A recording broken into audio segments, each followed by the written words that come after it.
John Stuart Mill, How Far Your Freedom Should Reach Before It Hits Mine. Imagine being taught Greek at the age of 3 by a father determined to build the most rigorously rational human being the world had ever seen. Now imagine that same brilliant, overworked mind having a genuine breakdown in his early 20s and having to rebuild his entire philosophy from the wreckage.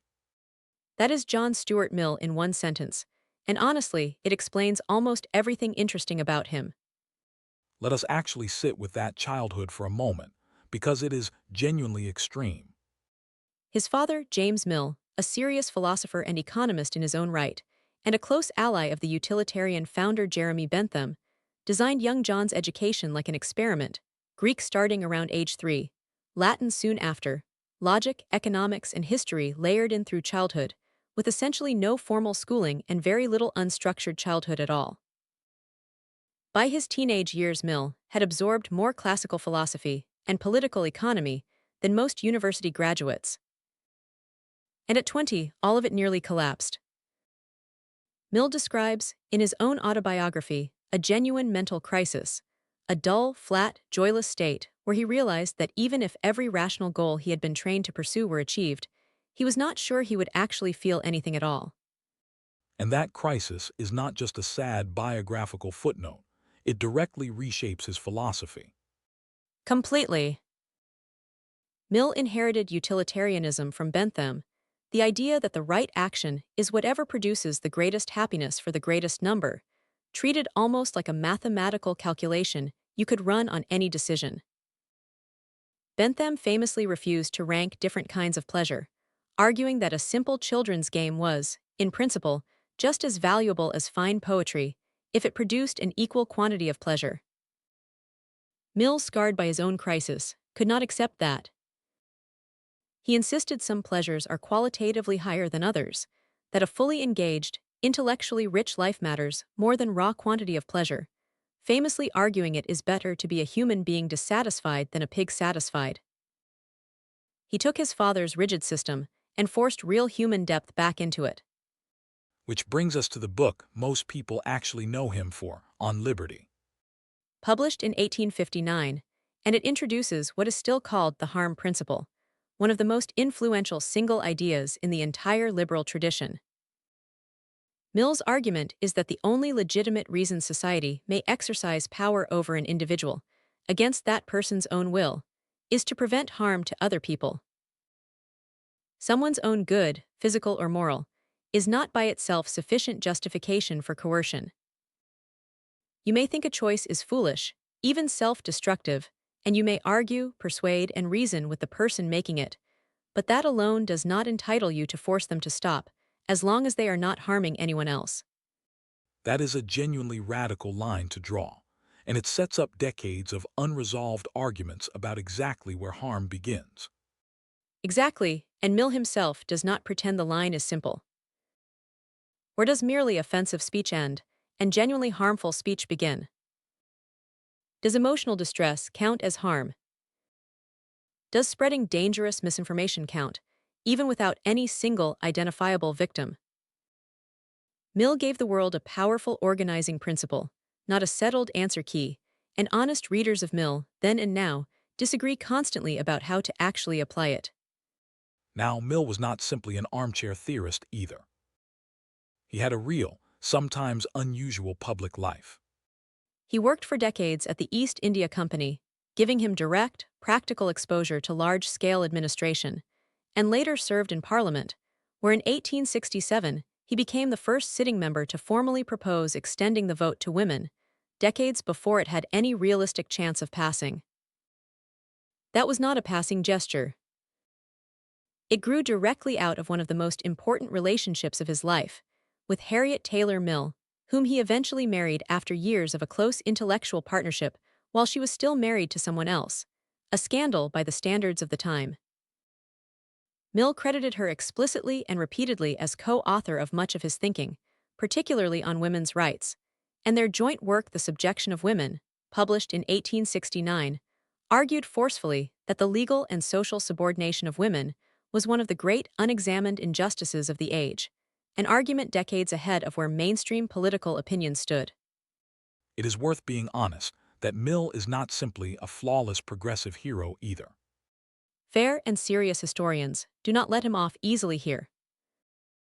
His years working for the East India Company put him inside an institution built on colonial administration, and while Mill genuinely believed in eventual self-government for colonized peoples, he also held views about the readiness of different societies for liberty that read today as paternalistic at best, an uncomfortable tension between his universal-sounding language of liberty and his actual, more graduated views about who deserved it right now.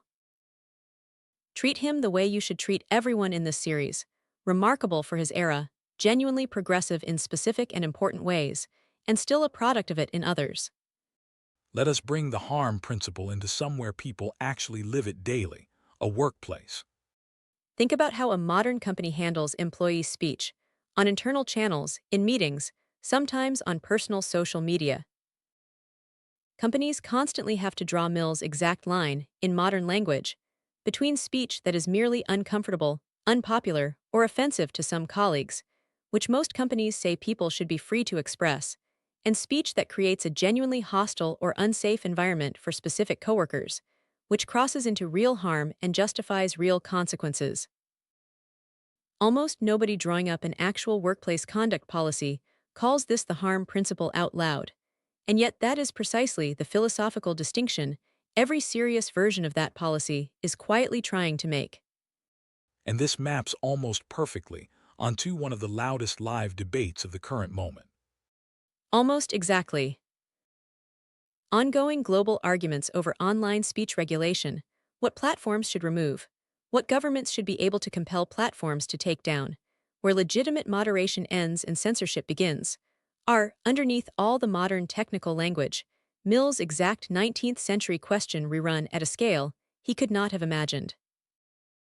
Defenders of looser platform rules lean directly on Mill's argument that even wrong or offensive ideas should generally be answered with more speech rather than suppression, because open collision with error is how truth gets tested and strengthened. Advocates of firmer content moderation argue that certain online speech, harassment campaigns, targeted incitement, coordinated disinformation, produces genuine, measurable harm to real people, squarely inside Mill's own harm principle rather than outside it. Both sides are genuinely arguing as millions. They simply disagree about where harm actually starts online, exactly the boundary problem Mill himself never fully resolved. University campuses have been fighting a very similar, very live version of this too. The same tension, transplanted onto speaker invitations, controversial lecture content, and protest, plays out on campuses worldwide right now, with serious people on every side sincerely invoking liberty and sincerely invoking harm at the very same time. That is not a sign Mill's framework has failed. It is closer to proof of how much genuine, permanent tension the harm principle was always built to hold, rather than resolve once and for all. So what is the honest, motivating reason to actually care about Mill today? Because he is the thinker who tried hardest, out of everyone in this whole series so far, to hold two things together that keep getting pulled apart by more extreme voices on either side: real individual liberty and real social progress, insisting neither one has to come at the other's expense if you draw the line carefully and revisit it honestly as circumstances change. He did not always draw that line perfectly himself, and he would likely be the first to admit it, given how openly he revised his own father's rigid system once lived experience complicated it. But the entire liberal tradition of balancing liberty against harm, still being argued over in courtrooms, legislatures, and comment sections today, runs directly back through him. Which brings this whole module to its final and most consequential turn, because our next thinker looked at everything we have covered: Smith, Ricardo, Mill, this entire liberal, market-friendly tradition of gradual reform, and concluded it was not a foundation to build on at all.